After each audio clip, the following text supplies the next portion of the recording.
Welcome to Petronoia, the podcast that cuts through the noise of the energy debate. Hosted by Dan Romito, this show takes complex energy issues, strips away the agendas, and delivers clear fact-based insights. Whether you're an industry expert or simply looking for a balanced perspective, Petronoia brings clarity to the conversation. Each episode, Dan breaks down key topics, from U.S. energy independence to global policy impacts, focusing on the facts rather than the rhetoric, helping listeners make sense of the energy landscape. This is Petronoia, where we separate fact from fiction to fuel-informed discussions. Welcome to Petronoia. I'm your host, Dan Romito. I'm coming to you again from the road. Hope everyone had a great end of the year in terms of the school year. In case you've missed the last 5-6 episodes, a variety of our guests have been talking about nuclear energy and why it's increasingly, or why it should increasingly become an option in the energy mix. And obviously, me knowing almost nothing about nuclear, but listening to a lot, I sought out an expert, came upon Bob Hayes. You guys are going to love what he has to say. But Rob, before we dive in, would love for you to share your background and experience with the audience. Obviously, when we were looking for a guest to talk about the state of the state in the nuclear world, I mean, your credentials stood out. So why don't you take the time to give a brief background, and then we can dive right into it. Okay. So it took me 10 years to get through school. Just 10 years? Yeah. Like Tommy Boy? I started a family in the middle of it, Okay. which is largely what did it. I did a double major in my undergrad, math and physics. That took 5 years. Then I did a master's in physics. That took 3. Mm-hmm. And then I decided I actually needed to make money. So I wrote. Money, nice. Yeah, you probably want to do some of that. So I spent another 2 years getting a PhD in nuclear engineering. Okay. So that was 10 years. Then I went into industry for 15 years. Okay. I spent over a decade cumulatively at the Waste Isolation Pilot Plant. It's a geological repository for transuranic waste. Okay. Here I did basically all things nuclear: shielding, criticality, radiological emergency response, consequence assessment, dosimetry, air monitoring, the whole gambit. I also spent over 3 years at the former Nevada test site, where I worked with the federal teams for radiological emergency response. I was an assessment scientist with them. And eventually, I came over to NC State. Now, at NC State, I teach what I did largely. So I teach all the health physics programs, which means radiation safety, radiological protection. I administer at the graduate minor in health physics and a graduate certificate in health physics, which you can get online, the fully online program you to do. So it's identical to the program we have on campus. Okay. And the classes that I teach and the research that I do is in radiological emergency response, radiation safety, radiological protection, radiation. My research is in radiation shielding. I teach very little of that. I do radiation detection. I teach very little of that, but the focus is largely on nuclear forensics, nuclear non-proliferation type application. But I do a host of other things as well. And my students eventually convinced me that I needed to start doing public outreach on social media. And that's how you found me, I think. That's right. Yeah. I mean, at first it was like, man, this guy's got a cool set of hats. Like, I might as well just listen to what he has to say. And like, it's like, oh shit, he actually knows what the hell he's talking about. This is great. No, man, that background is really impressive. I appreciate that.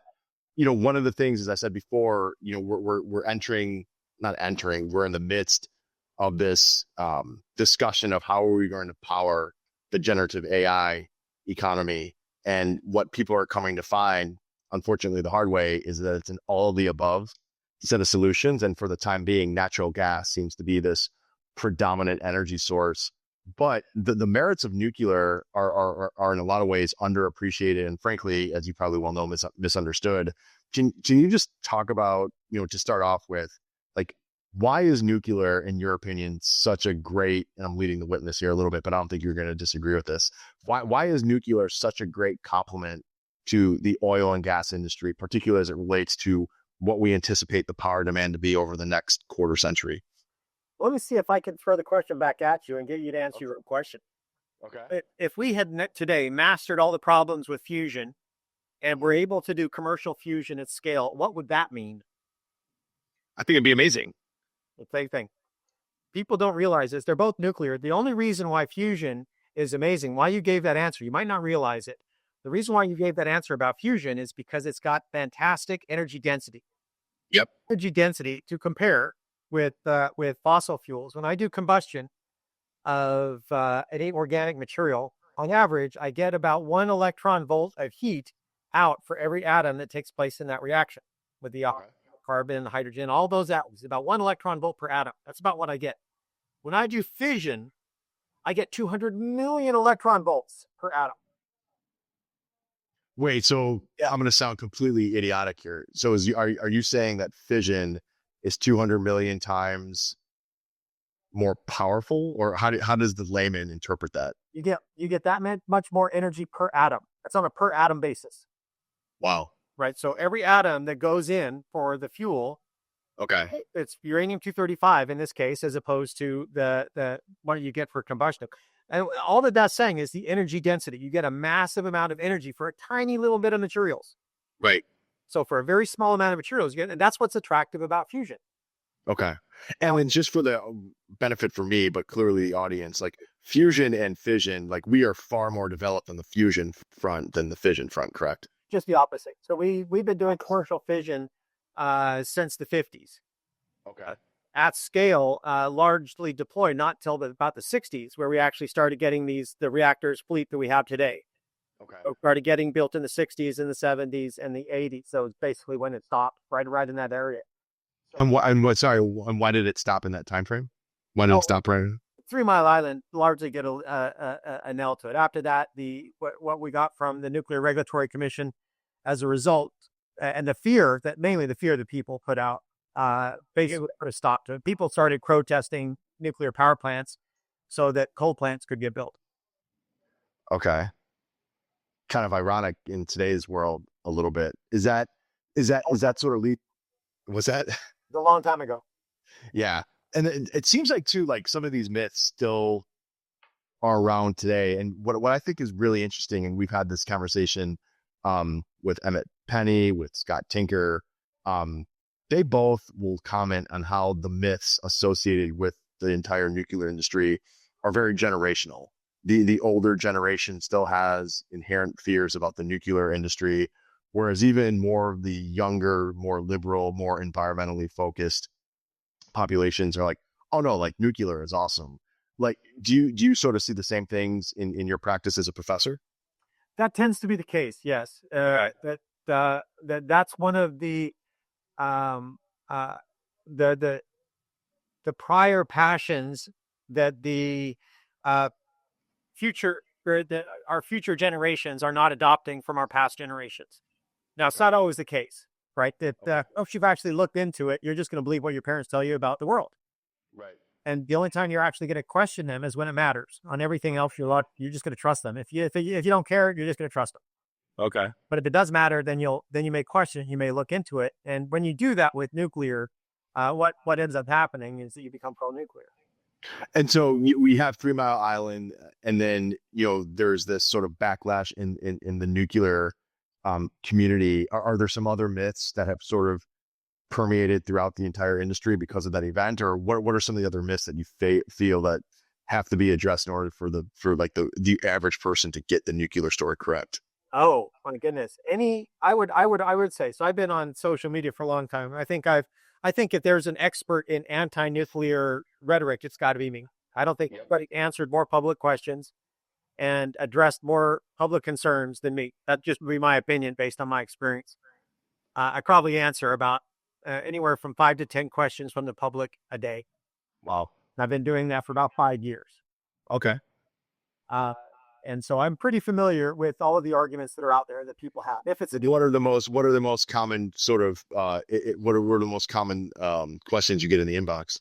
Well, before I answer that, let me go back and say, I can say with full confidence from my professional opinion that basically any anti-nuclear narrative that you have on some kind of a misunderstanding, misinformation, if not a flagrant myth. And many of them are full myths. Many of them are just information. And many of them are just a lack of information. But I would say any argument that I've seen, every argument that I've seen has been based on some form of misinformation, or if not, a full-blown myth. Okay. I'm dying to hear these. Let's hear it. Let's lay them out. The biggest myth that I would say is a flagrant myth, and I've actually published this. The biggest myth is that we don't know what to do with the waste. Okay. So there are a lot of people that believe that there is no solution to the waste. That is a flagrant myth. It's overtly false. It's flagrantly false. And it hasn't been true since about the 1940s, before we asked the question. Really? Yes. So before we asked the question, we didn't know what to do. Once we asked the question, it didn't take long to figure out what the answer was. Okay. And we've had the answer for a very long time. But there are many people that believe we don't know what to do with the waste. So that's probably the biggest one. There are many others, but if you would like me to delve into that, I can. We do, like, what do we do with the waste? What do you do with any waste? Throw it away. You throw it away. Well, do you just throw it away in a way that's unsafe, or do you throw it away that is safe? Okay. Hopefully safe. Right. So if it's not considered toxic, then you can put it in a sanitary landfill. Okay. Well, you're not going to want that in your backyard. Right. People might insist on it, but you're not going to want that in your backyard. If it's toxic waste, then you're supposed to put it in a RCRA licensed landfill, something that meets the hazardous waste disposal requirements for those kinds of materials. And those have additional controls. You get more controls in a sanitary landfill, even though lots of toxic materials go into a sanitary landfill. They're not supposed to. Mm-hmm. All right. So that's the chemical industry. That's what they do. Now, when it comes to nuclear, we have a design specification. The basic design specification for nuclear is that, unlike any other industry that I'm aware of, the worst thing that can possibly happen, the worst thing that's allowed to happen when you have a worst case accident or unexpected event or any kind of a problem, is that nobody can get hurt. Right. So that is a very profound statement. Imagine if that was the design criteria for an automobile. Right? How expensive, how hard would it be to do that? Now, we could build those. They'd be expensive and it'd be difficult to do it first, but we could build those. They'd just be crazy expensive. But unlike other industries, in nuclear, when we design a nuclear power plant, that's the criteria. You have a full-blown meltdown. The design criteria is that there are no measurable medical effects. That means that side criteria is nobody should get a sneeze or a sniffle or scrap or a rash or cancer or anything that's pleasurable. That's the point. And that's why literally it's so expensive and it's so difficult to do. That's the design criteria. Okay. Now, do you think that's the case, that, like, I've heard it's regulated in a way so it doesn't come online, so we never have to deal with this? Or do you just think that or do you think it's just stringent because obviously you're dealing with nuclear? Sorry, it can look that way. I've seen a lot of people make that accusation that the regulations are to prevent nuclear from happening. And I can see you could make that argument. Okay. This is how that argument would go. That argument would say that the regulatory model in the past has been linear no threshold, which means that you're just going to assume that even the smallest radiation exposure is going to increase your cancer rate. A small fraction of natural background, even if it's a negligible, a small fraction of the radiation dose you just get from internal potassium, or a small fraction of the dose you get from natural radon breathing in your office right now. Okay. Right. That's the way that the regulations are. They say we're going to assume that there's risk there, so we want to minimize that risk. Okay. So you're paying for reductions in dose that are many, many orders of magnitude below a threshold to have any measurable medical effects. I met Mrs. Romito when I lived in Illinois. You have the basement, right? And so when you go through refinancing your home, you have to get the radon test. And when we got the radon test, our levels were like 6 times of what the recommended were. So not only was I like threatened with divorce, but like there were tears because we thought the kids, who were like 1 or 2 at the time, our kids were really young when we lived in Illinois, we thought they were going to grow like an arm out of the back of their head. And turns out, like, when we talked to our family doctor, like, they're totally fine. Like the threshold for radon in particular was so high or so low to begin with that you don't even have to really worry about that. But Yeah. Okay. So I totally cut you off. Continue. No, that's exactly right. To contextualize this, the drinking water limits Mm-hmm. for radioactivity are that your annual dose from any radioactivity in your drinking water to not be more than 5 millirem a year. You might think, okay, that's fine. Until you realize 5 millirem per year, that's the same dose you get for a coast-to-coast round-trip flight from LA to New York. Okay. So if you get radiation from air flight. So if I told you got 5 millirem from a coast-to-coast round-trip flight, you think, okay, that's normal. I'm rethinking those 100,000 miles I flew last year. No, no. Don't do it. Okay. I'm going to clear. Don't rethink it. So even though that's what the drinking water standard is, that will terrify somebody. If you know that, right, that will terrify you. But that's about the dose you get from a panoramic X-ray to your teeth. Okay. In it. It's a really small dose. The minimum dose you have to get from internal potassium. Potassium's naturally radioactive. You die without it. The minimum dose you have to get just to be alive, just to be a healthy person, is 10 millirem per year. That is the off-site effluent release limit from the EPA to a nuclear facility, 10 millirem per year. Okay.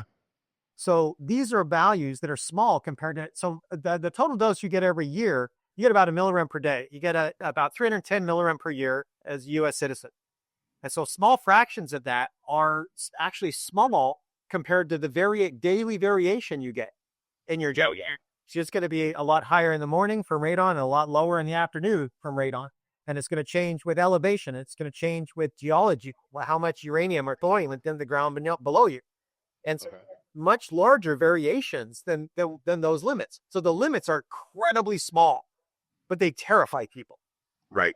They terrify people because they don't understand that the regulation does not equal safety. Regulation equals what we can control with quality.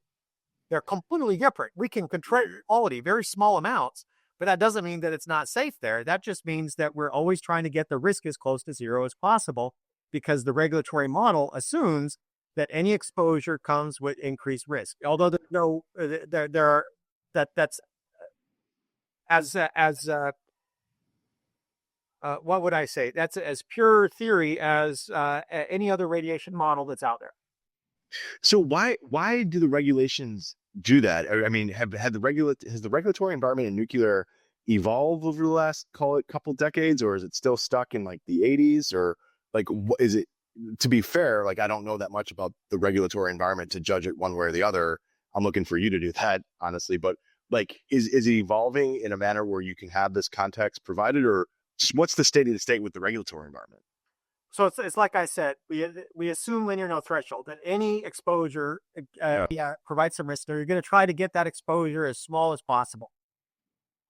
And so when you do that, that comes at a cost. Now, all the way back from the 70s with our current fleet, back then, our design criteria was still the worst thing that can possibly happen is that nobody gets hurt. Right. Now, in order to hurt somebody, the dose has to be many, many orders of magnitude higher than that. It has to be like that 1 millirem. It's got to be like 10,000 times higher to get anything that's become statistically significant. Okay. And like for it to be 10,000 times, is that like a little bit of toxic waste leaking out, or it has to be like this immense Chernobyl-like event? Like what? It's got to be Chernobyl-like. Yeah. It's got to be Chernobyl-like. Okay. So even if stuff is leaking, kind of, which you don't want to do, which no one would obviously do on purpose, hopefully, but in the event that a little bit got out, you're still probably going to be okay. The drinking water is going to be okay. It really takes a Chernobyl-like event, a Fukushima event for like things to get really, really hairy. Oh, so you're mixing up myths now. I'm mixing myths. Okay. You are. Okay. This is why we're doing this podcast. All right. I'm mixing and crossing streams here. So where Chernobyl actually did kill dozens of people outright from acute radiation syndrome. Okay. Chernobyl gave rise to about 4,000 cancers. Most of them were treatable. But the disease rate afterwards relative to before, or those that were exposed to those that were unexposed, you got about, there were about 4,000 excess cancers. Right. So Chernobyl created measurable medical effects, flat out, full stop. Okay. All right. Fukushima did not. Okay. Fukushima released, the radiation that was released from Fukushima was more than an order of magnitude below the threshold just to start seeing even the smallest statistically significant increase in any radiological disease. And that would be for the entire lifetime of the Japanese public. United Nations did a report. That's what they said. The World Health Organization, all the review papers, that the amount of radiation that they were exposed to was more than an order of magnitude below that threshold. That was a resident, yes. Okay. People that died from Fukushima were those that died in a panicked evacuation. Really? Yes. The only thing that happened to the public, the only effect to the public was that. Now, to put that in context, that was triggered by a 9.0 earthquake, biblical scale earthquake, tsunami, biblical scale tsunami, for all intents and purposes, that killed upwards of around 20,000 people. Now, that's not part of the conversation when you talk about the tsunami or the earthquake. The part of the conversation is Fukushima. Is the nuclear reactor. Right. That's what people remember. That's what's in the narrative. That's what people talk about. And even with that, 3 out of 4 reactors, full meltdown, it did not release enough radioactivity to produce any expected measurable medical effects in the Japanese public ever.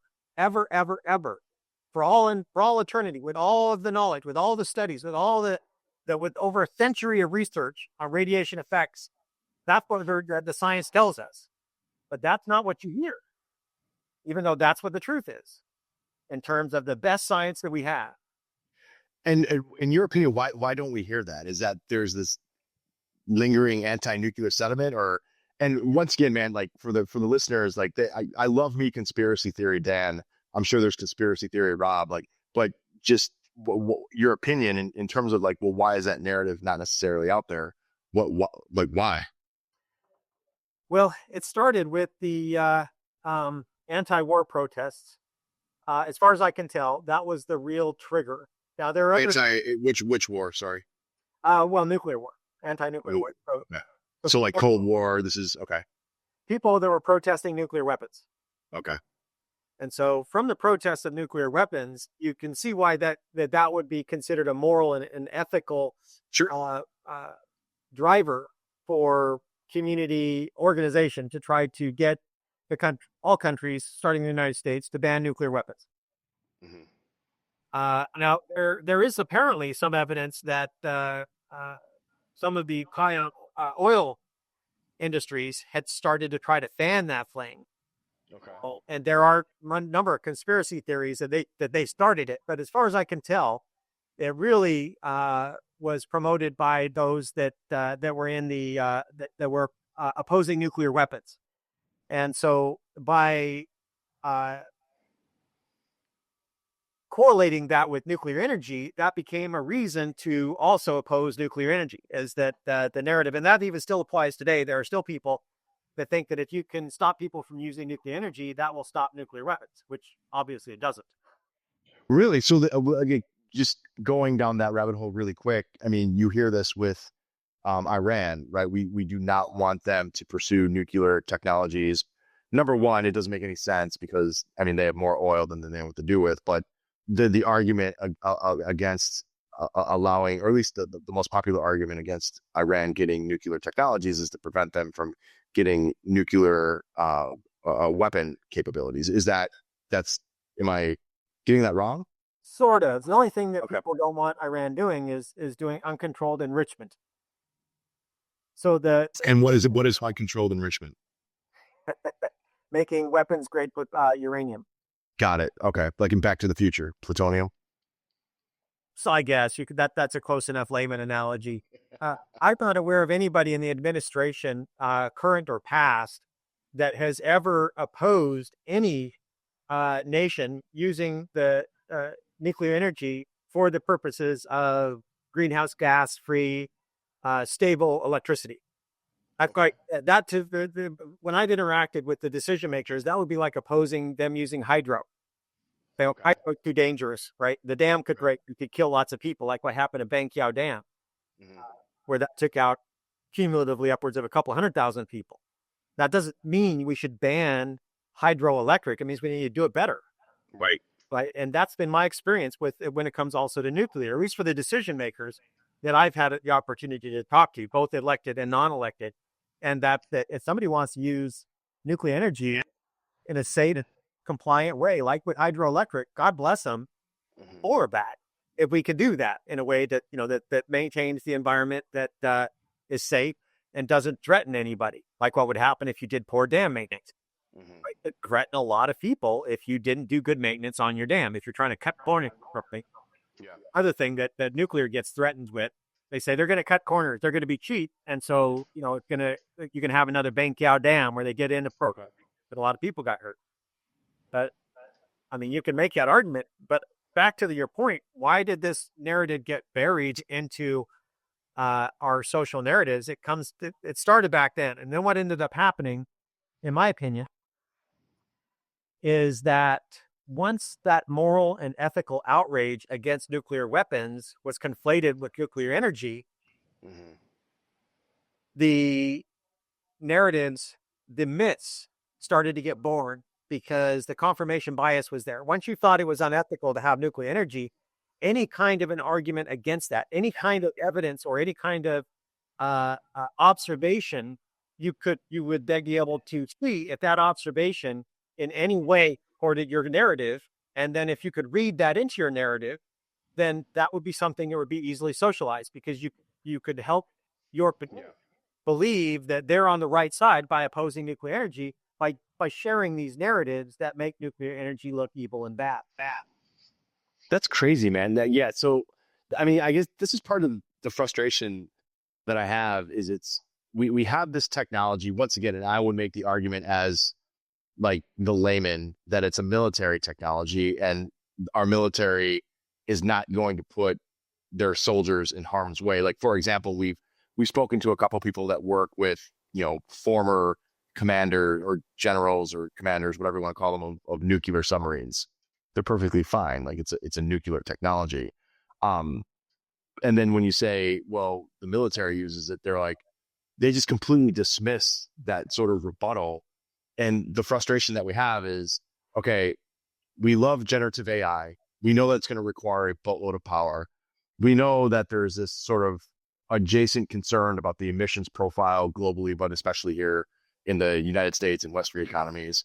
You have nuclear that addresses, frankly, both sides of that coin, like the ability to provide very reliable, very cost-effective power, but does it with the lowest carbon footprint possible. And then you lay that out and people are like, no, like no nuclear. Do you see that getting a little bit easier of a discussion, or is there still these roadblocks in place that get in the way of scaling nuclear in the United States? Let me give you a different perspective. Okay. Love it. Let's talk about how we think. Okay. As human beings, right? Figuring out how we think enabled us to do AI, literally. And that's that we categorize everything. All thought is just categorization, putting things into a different category. Now, if you, Dan, as a human being, I'm a human, I promise. I believe you. Good, thank you. To all of the narratives that you have used, all of the different categories of what you've done and said and believed, a lot of different things about specifically how you convinced yourself you are a good person. Now, don't answer that. Pointed, we'll all have that, right? Unless you're like a real sociopath. The rest of us all have these narratives that tell us why we believe we're a good person. This is what I believe. This is what I do. This is what I've done. This is what I've not done, right? But in those categories become our justification for believing that we're a good person. Now, if you have had in one of those categories being anti-nuclear, so if you have for decades told yourself that one of the reasons why you're a good person is because you oppose nuclear energy, it's going to be really hard to overcome. That just provided with the facts aren't going to do it. So this is like politics and religion in this sense, right?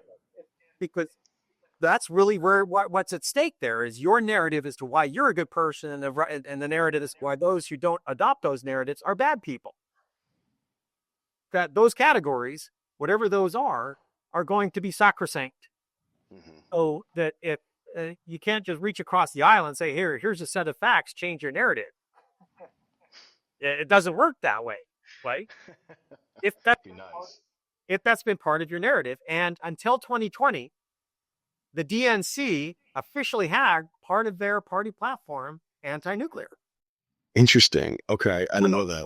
You have a very large section of society that had an enormous amount of motivation to incorporate into their narrative as to why they're a good person because they oppose nuclear energy. Was that because of the waste and the environmental thing? I mean, it can't be because of the capability thing. Was that like the anti-war? Like, why did that hangover up until 2020 stay in place? It was because of the myths and the misinformation, and that misinformation, scientific misinformation, and the myths, like what you said about Fukushima. Yeah, You had no idea, I didn't. That's why I have you on, man. Like, I don't know what I'm talking about when it comes to this stuff.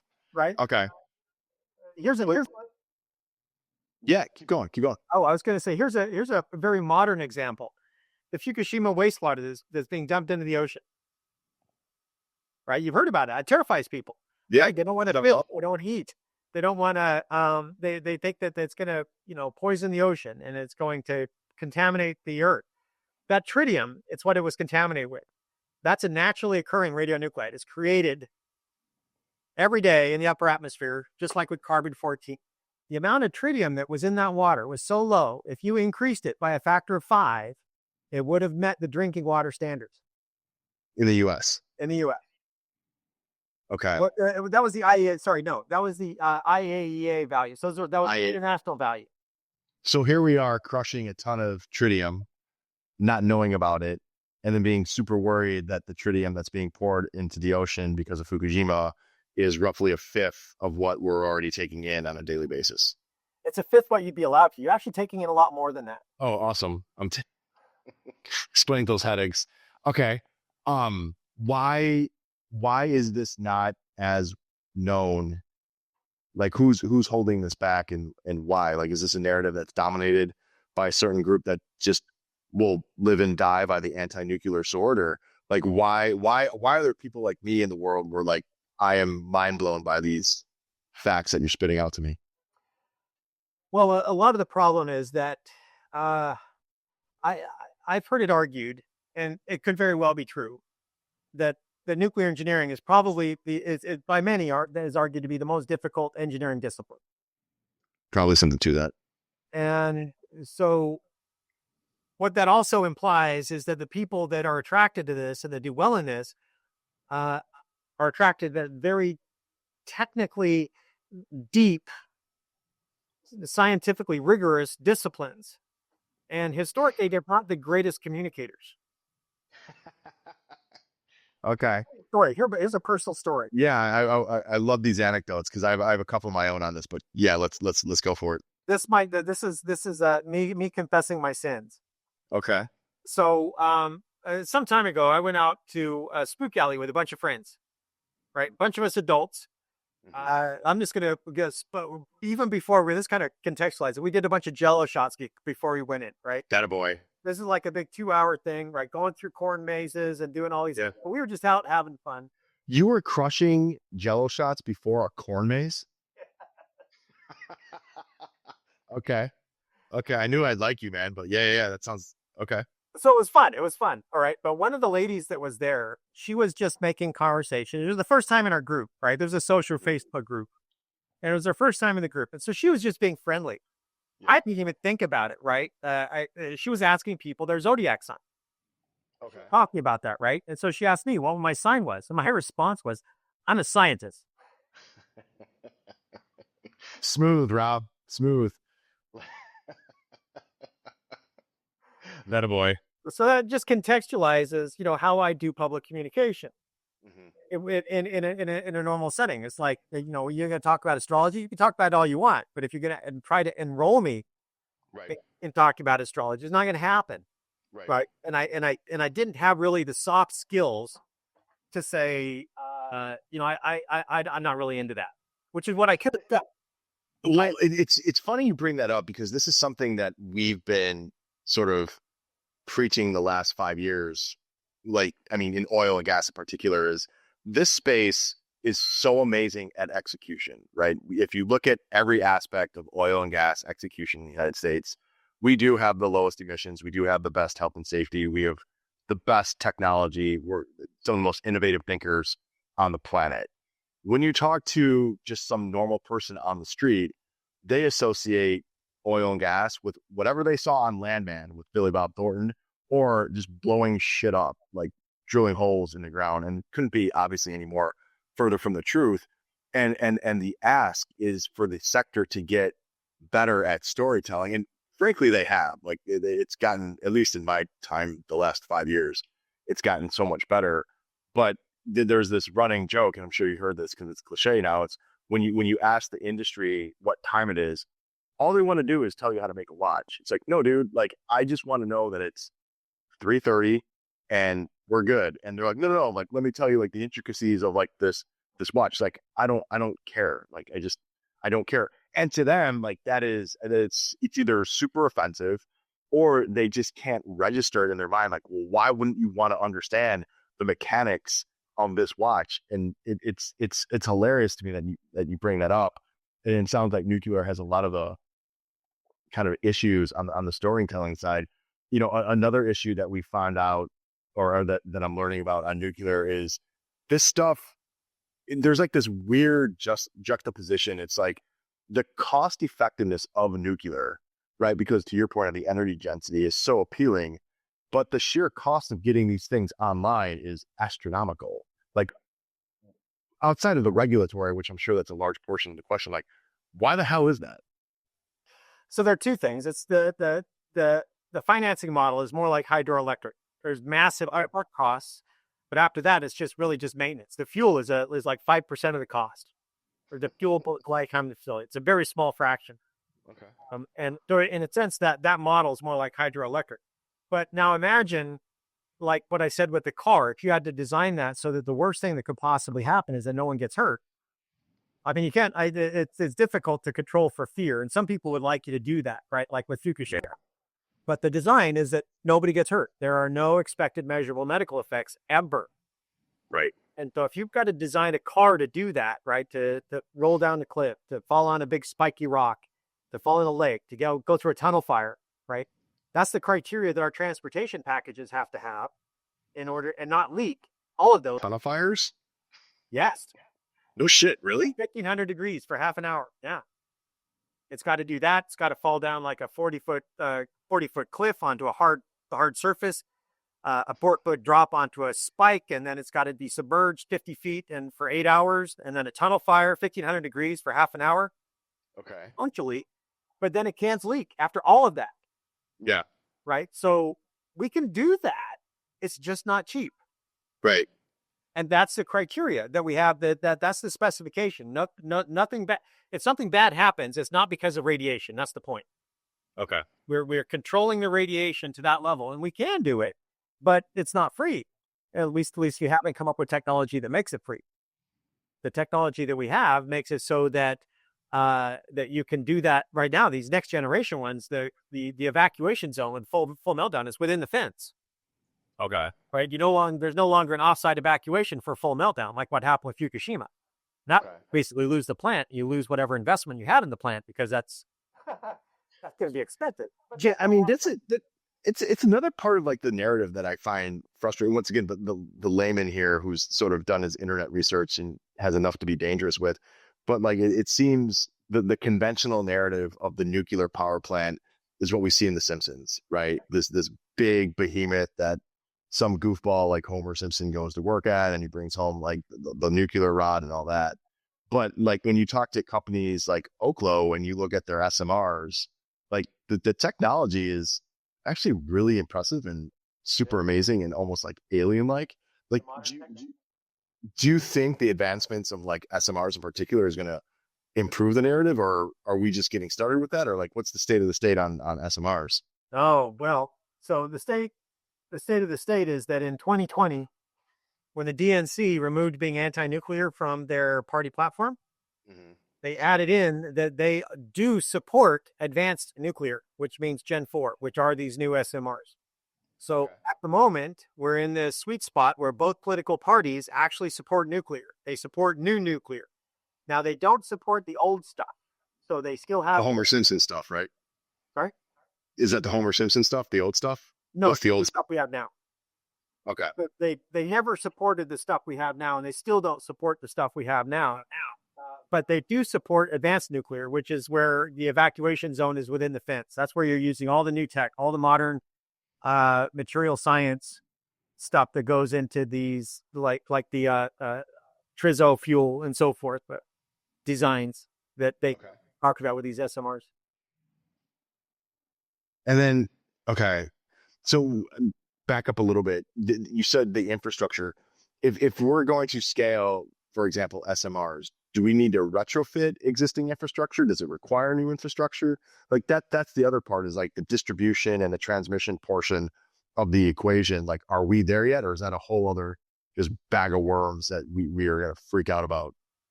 It's kind of both. Awesome. So the positive on there are two flip sides to this. On the positive side, ideally, what we should do is every time we retire a coal plant, we should put in a nuclear plant, put in SMR. Okay. Is that something aspirational, or is that something pretty basic to retrofit? That's pretty basic, as long as you don't have anti-nuclear rhetoric stalling that. Okay. Can I ask a stupid question? Why aren't we doing that? Why is it that we haven't been building reactors for like over 3 decades. We just built a couple in Georgia. Yeah. The first ones we done in over 30 years. And so it was over budget and over schedule, and it just feeds into the anti-nuclear narratives. How long should it take? Like, so actually, yeah, let's back up again. So, Georgia, correct me if I'm wrong, took over a decade and was roughly went 2 times over the original budget. Is that, am I in the, huh? It was horrible. Yeah, it was there. Yeah. So what should it be? Like, why did it take so long? And like, what should have been the economics and the timeline? So funny thing is that the ITER, the fusion reactor in Europe, it's in a far worse shape in terms of schedule and budget. It's far worse. Okay. That's because it's a large project. It's Europe is it should be between 6 and 7 years. That's what's typically done. That's what the Koreans are doing. What they did in the United Arab Emirates when they build theirs. Okay. That's what it should be. Now the Japanese, back when they were building, they were able to do ones in 3 years. The French, because they went all in back in the 70s, they made 70% of their electricity within 10 years. Within 1 decade, they made 70% of their electricity nuclear, simply because they decided not to listen to people and say, don't do it because it takes 10 years. Right. Because they didn't listen to them, within 10 years, they basically replaced the vast majority of their fossil fuels because they were not listening to those voices. Those voices are very loud today. And they usually, in my experience, they only come from people that want us to do renewables only. Mm-hmm. Because that makes it that's the only real conclusion that you get if you say nuclear takes too long. The only conclusion you get from that is the renewables is the only solution to decarbonize. One of my prior guests, Scott Tinker, he's got a show on PBS, and he had a nuclear scientist on, and the reason why he was quasi anti-nuclear as a nuclear scientist, which I thought was weird. He was saying the time that it would take to scale in the United States it does not facilitate the ability to decarbonize. Now, to his point, he was saying because of the regulatory environment and all the bureaucracy, but it doesn't sound like you would agree with that guy. I would say that's asinine. That's saying the French, that if we listen to those if the French listened to those voices in the 70s, they would have never replaced all of their fossil fuels for all of the years. Well, but you have China. Didn't China put out like 12 nuclear reactors over the last year? Like, what's going on in China? It's hard to assess what's going on in China, like with their thorium reactor and so forth. Yeah. My problem with taking what China says about China is that they tend to not, they don't own their mistakes. They don't admit their own fallibility. Mm-hmm. which is sort of no matter what you think about the United States, I would argue we do. We know we're fallible. We know we make mistakes, and we learn from them. Right. We have institutes that's their entire job is finding those mistakes and then sharing them with everybody. Their entire purpose is to capture and share lessons learned. It's very well integrated, and a group that doesn't have that reminds me of basically Soviet Russia. Yeah. It don't own their mistakes. They don't admit they're fallible, and that means that when you make a mistake, you're likely to make it again, or near misses are completely forgotten because you're not. I mean, this implies that you made a mistake. Do you think, I mean, this is where like the debate actually heats up, because there's this growing argument in the environmentalist community that China is going renewable. And I will argue with anybody till I'm blue in the face that they are absolutely not, right? They are just expanding renewables as they are expanding nuclear, as they're expanding, frankly, gas and all of the above, right? They just have this immense power demand because their economy is 40% of their GDP is reliant on manufacturing. And then if you look at manufacturing, like obviously that's a super power intense business. And then with AI, once again, power intense. So it's not like they found environmental Jesus, as I like to say, and just are going renewable. My argument is that China will slip up immensely because the lack of oversight, the lack of health and safety, the lack of governance, and what a great opportunity for us to like go in with our way, but not doing it over 10 years, doing it over 5 or 6 years. Don't you think that it would make sense to look at what China is doing and saying, okay, like obviously they're onto something, but then take that blueprint and apply like the American principle blueprint in terms of like health, safety, governance, all et cetera, and then just go for it? Like, why aren't we doing that? Well, again, the anti-nuclear narratives are deeply rooted in our society, and there are many people that passionately believe that, and many politicians that still believe that. Yeah. Though their party has no longer stated that they're anti-nuclear, the party never rescinded being against the modern fleet, so that allows people to think that the modern fleet is still dangerous and risky. Mm-hmm. Same with used fuel. I mean, I remember one politician from California said, "I know that the used nuclear fuel is safe in those storage casks, not in my neighborhood." California, weird. So what are you gonna do? It's like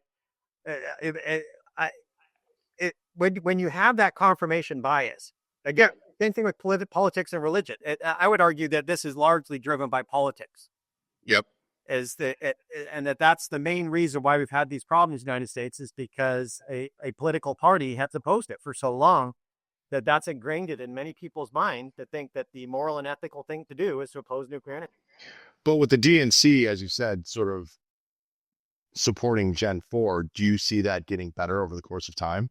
Yeah, the Advance Act passed. Okay, what's the Advance Act? Yes, the huge amount of money has gone into R&D so that we can actually start to deploy these. Got it. Because I mean, again, we haven't been doing it for 30 years, over 30 years. You're not going to just not do something for that long and then suddenly be as good as you were back then. And then do you see that sort of materialize in your day job with students? So in other words, are more students signing up for the program? Are we going to be able to meet the demand for the skilled workforce? That's another thing too, is like, we had this sort of malaise in academia where everyone seemingly, and I don't have data on this is anecdotal, sort of drifted to like the liberal arts as opposed to the hard sciences. And we just don't have enough engineers, whether mechanical, chemical, nuclear, what have you, to address the demand. I'm going to tell my kid, like, hey man, be a nuclear scientist, because there aren't many, which means you'll get paid. But jokes aside, are you seeing like promising trends in the student base? Oh, hardcore. The public opinion has gone up too after that political change. That we have the majority of citizens now are in favor of nuclear energy. Mm-hmm. It's well over 50%. So the majority of Americans now support it. About 10 years ago, when I got here, We were getting anywhere from, I'm guessing if I recall, it was about 15 students per year coming into our program. 15? Yes, we would have classes that were that low. Now they could go up to high as 35 or 40, but there were years it would get that low. Okay. This past year, for our undergraduate program, we had 200 applicants. That's awesome. And we don't have that many seats. How many seats do you have? 40. Okay. We're trying to expand that. We're going to try to get that up to 60 or so, but 200, that is a big number for our program. I mean, we might be able to get up that high, but right now we're going to have to increase the number of faculty that we have. Yeah. And you don't increase faculty without research dollars, right? Because the faculty need to make PhD students, and they need money to pay the PhD students. And so, yeah, there will be a lot more money that's needed, but the trend is very promising that the public opinion, I guess, maybe it's that. I'd also like to think that I've helped that by doing social media outreach. Yeah. I mean, that was a large reason why I was doing it, was to fix those misconceptions. And once those misconceptions have been addressed, if they've been addressed, then things should start to correct themselves. It should be, visible hand should start to be able to not be restrained anymore. And the state of the state on faculty research, obviously you have Trump and the stuff going on with Harvard. I'm sure there's some collateral damage associated with that. But, in terms of setting the record straight, is it harder or is it easier to get your hands on facility research dollars for nuclear today, as opposed to, like, let's say 10 years ago? I haven't seen a change. I saw a delay with the administration change. They delayed some things. With sort of like the Doge implementation? Yeah, basically the research, basically with the funding that I had, they said stop doing stuff for 3 months, which didn't seem like that was a really cost-effective way to do business. But they said you need to stop doing things so that we can purge everything of DEI. And it was like, well, that still doesn't sound like the best way to do things. You should still let me work while you do that. I mean, why can't you let me keep working? But they did. Okay. They said stop working for 3 months. And so that put, I mean, that can make things difficult as a researcher. Yeah. And they did that. But I don't know that anything's been made more difficult to get funding other than the delays, because the new awards that come out, in order for us to make PhD students, make nuclear scientists, have research dollars to do research, to do these kinds of things. And the awards have been delayed. So those changes that I've seen in nuclear engineering are the delay. Okay. I haven't seen anybody be purged. I haven't seen anybody be fired. I do know on the DOE side that there were some retirements. And I have not had any private conversations with them to know if those were amenable or not. I'm hopeful that they are, but I cannot say until I actually have some firsthand experience talking with these people in unofficial channels, which I have not done yet. Okay.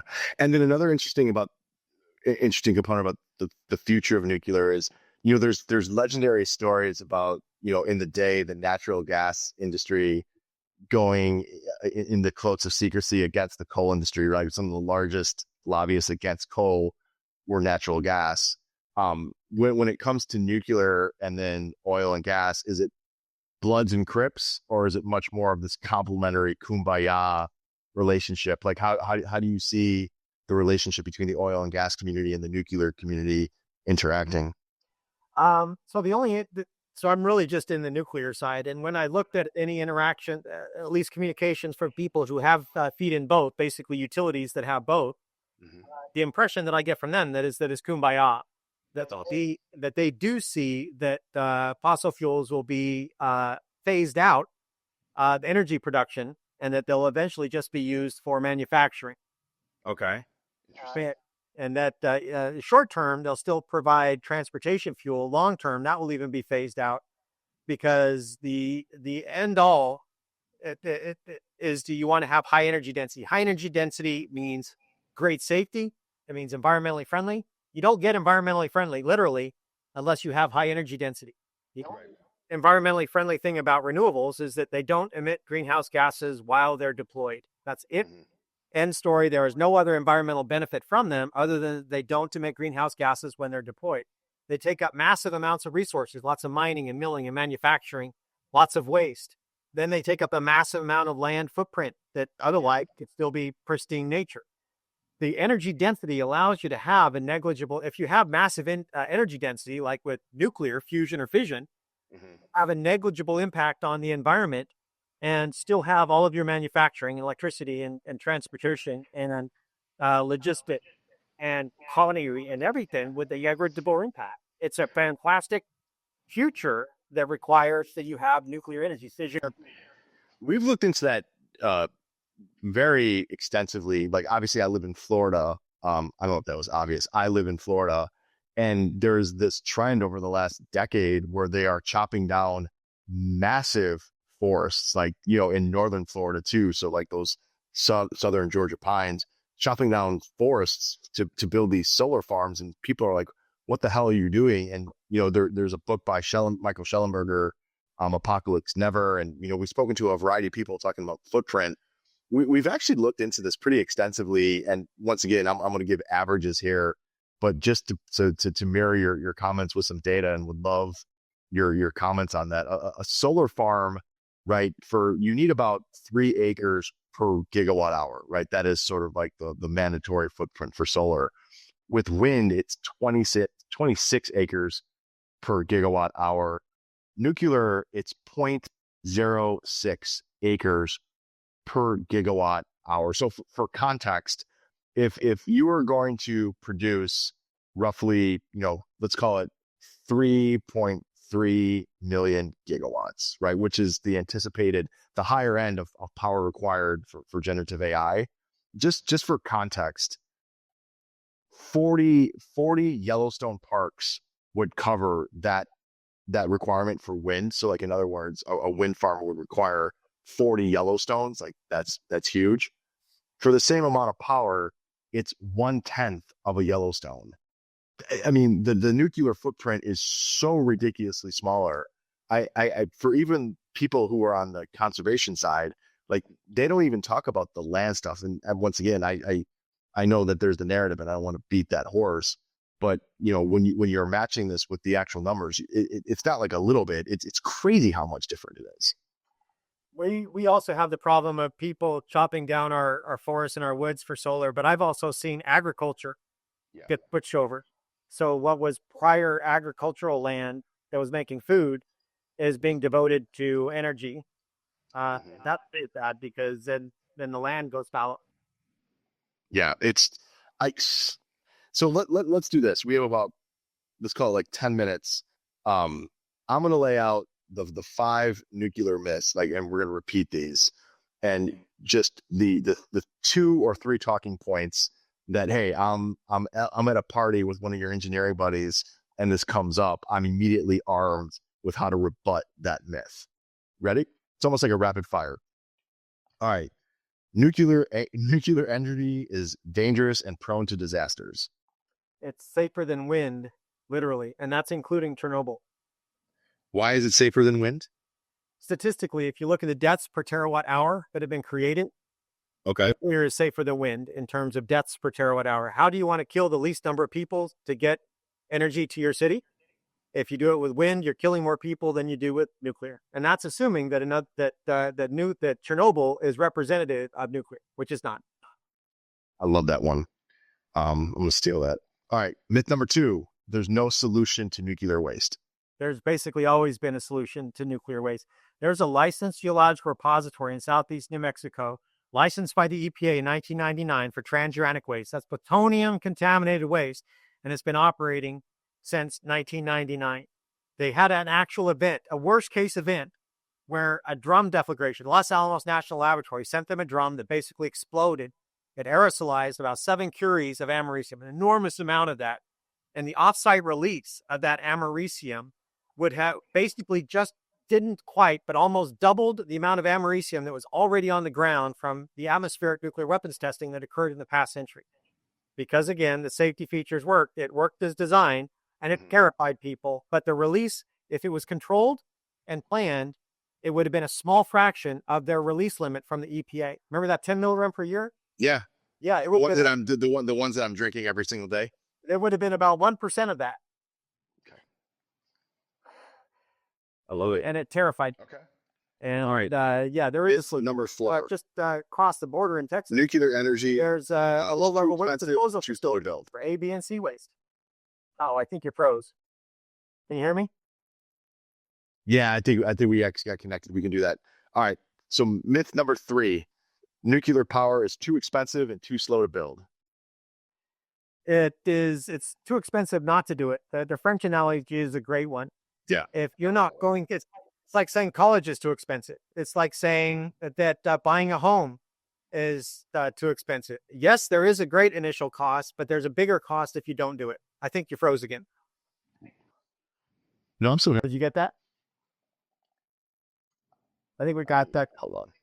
Connectivity problems. Yeah, I'm on some pretty spotty Wi-Fi, which we can cut that. I heard everything you said though. Okay, I agree with you on the reference of the whole. Yeah, like at what point, like it's an upfront investment that pays a number of dividends throughout a period of time. Myth number 4: nuclear energy contributes to weapons proliferation. That is basically exactly the opposite. If you look at nuclear weapon states, every one of them on the UN Security Council, they had nuclear weapons before they had nuclear energy. It's a good point. You look at the countries that have got nuclear weapons since then. Mm-hmm. There are basically 2 countries that had nuclear weapons and they got rid of them.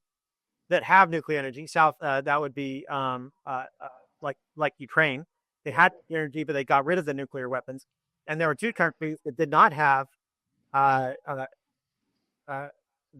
actually did have that do have nuclear energy and had nuclear weapons, and that was India. When India decided to build the bomb, they were so antagonistic with Pakistan, they had no choice but to also have one, because otherwise they had no parity. Mm-hmm. And so it's basically the exact opposite trend. So you can come up with examples to say, well, because India had nuclear energy and they actually didn't do it with the nuclear energy. They did it with a research reactor that they got from Canada. So it wasn't even with nuclear energy. And the only reason Pakistan did it, again, was because they were basically in war with each other. Right. Yeah. Do you think, India is a really good perspective. And before we get on to myth number 5, do you think developing economies can make the leap straight to nuclear, or did they have to go through like the same process that we did, where it's like coal to oil to gas to nuclear? Can they inherently just make that leap to nuclear? You can. The IEA has a path for that. It does require that you're going to have appropriate infrastructure. You're going to have universities that are going to give you that skills. And it's not nuclear. Only 5% of a nuclear power plant of the population, 5% of the workforce requires advanced nuclear training. Okay. Well, only 5%, because it's basically a coal plant. You just replace the coal reactor with a nuclear reactor. All right, going to write the electrical. You're going to need welders. You're going to need pipe fitters. You're going to need electricians. You're going to need mechanical engineers, electrical engineers, computer scientists. You need all of that, just like you do for any other facility. Yes, but you do need that extra nuclear. Or you're not going to be able to do it. You're not going to meet your regular. You make it sound so easy, man. Like, hey, just go out and get yourself a nuclear power plant. Well, there's more. I'm taking for granted that we have good banking, we have good regulation, we have good logistics, right, for the supply chain, good universities, right. So all of the other the institutions that are required to enable that to happen, we already have. It's already here. Yeah, you're going to do that in a place like, I don't know, Rwanda. It's going to be a lot bigger lift, because you don't already have that. You're going to have to get that, and so that comes back to that cost. It's let me give you a quote from a colleague of mine from across the pond. She said, "The most dangerous nuclear reactor today is the one you don't build. Anything else you do is going to cost more lives per gigawatt hour. Anything else, it's going to cost more lives. It's going to have a bigger environmental impact. The worst thing you can do in terms of nuclear reactors is to not build one." And so when it comes to the cost, that's another thing. It's like, again, like the analogy with hydroelectric. If you've got a big river that can be dammed, but you can't afford to build a hydroelectric dam to get that electricity out. Okay, I understand you can't come up with the financing right now, but the penalty for not getting that electricity from that dam is going to be huge compared to the penalty you have to get that financing to build that hydroelectric dam and to get that energy, because of what happens with when you provide electricity. Energy is life. And without it, you can't get manufacturing. Without that, you don't have jobs. Without jobs, you don't have an economy. Without economy, you don't have a standard of living. Without a standard of living, you have no hope. And what are you, right? The only way you're going to give hope and a standard of living to people is to give them energy. So I would say that it's too attractive not to, in terms of the long-term benefits. It's like saying, let's not have kids right now because we don't have the money that we want to provide for them. Yeah. I would argue I was born poor, and I'd much rather be born poor than not be born at all, because my mother loved me dearly. She still does, and I don't regret it at all being born poor. I'm very grateful that I was. And I would gives you your perspective on life. Yeah, 100%. Absolutely. And I would say it's the same thing. It's inappropriate. I think it's very short-sighted to say we're not going to invest in our future. Mm-hmm. And then just to top it off, right, there are no, if done properly, obviously, major health risks. Like this is something that is just not necessarily true. There are absolutely health risks. Okay.